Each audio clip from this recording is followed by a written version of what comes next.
So today, guys, we have a 2021 CX-30 in for crank no start, and customer states a bunch of lights on the dash. So we're gonna go out and see what's going on. So right now we're gonna walk into the car. It's in the customer lot. So we're gonna go ahead and get in there.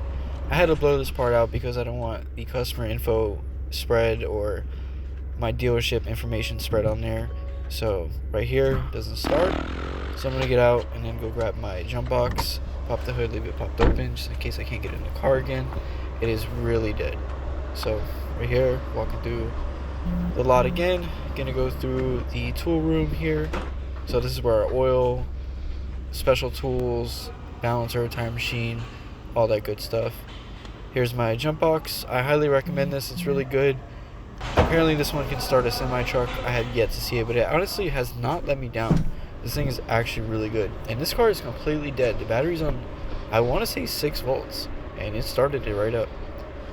So here we go. I'm going to go walk back to the car. I already got the hood pop, save me a little bit of time, because remember we're flat right here. So I'm going to go ahead and connect the battery, get everything all situated. Now when connecting this, you want to make sure you have a really good connection. So make sure both sides of the clamps are seated really good. So now I'm going to go ahead and try to crank it again. So right here, it barely wants to start. This battery is super dead, super drained. So finally cranks over. I'm going to go ahead and roll the windows down. I think it was 106 out. After it rained, it was ridiculous.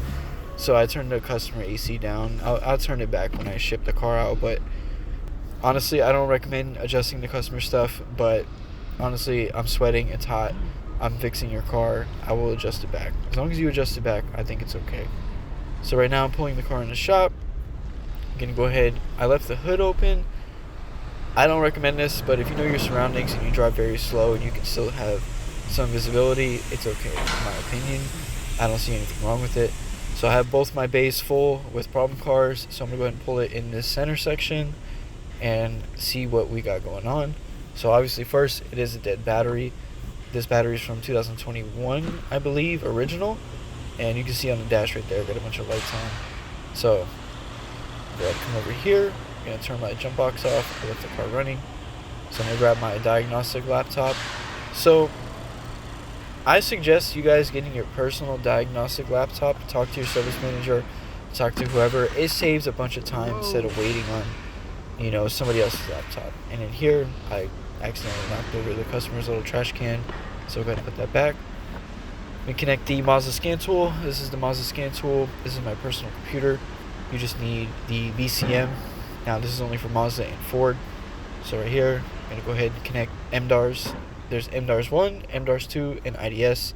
Right here I fast forward it because for some reason MDARS has been taking a really long time. So I go ahead and fast forward it. Save some time. I know you guys probably don't want to wait on that. It took a really long time. I don't know what was going on this day. Network connection, I just don't know. And the car had low voltage, so it probably wasn't responding well. So it's going to get booted up here shortly. And boom, we have a bunch of communication codes. No red, which is good. Red is no communication at all. So right here, I have a laundry list of codes. So when you get this, don't be paranoid. See what's going on. You can see here, I'm going to pull up the snapshot data, and that's what all those numbers are. And I'm going through them to see what the codes are. Low voltage, 10 volts. Car's supposed to be charging at 13 to 14 volts, 10 volts. So I know something with voltage, hence the dead battery. So we're going to go ahead and clear the codes while the car is running, and we're going to see what's going on. So this is a flat rate method. You don't have to do this. This is my suggestion. Clear the codes while the car is running. See what comes back on. And see if you have any faults, whether the car has faults or not.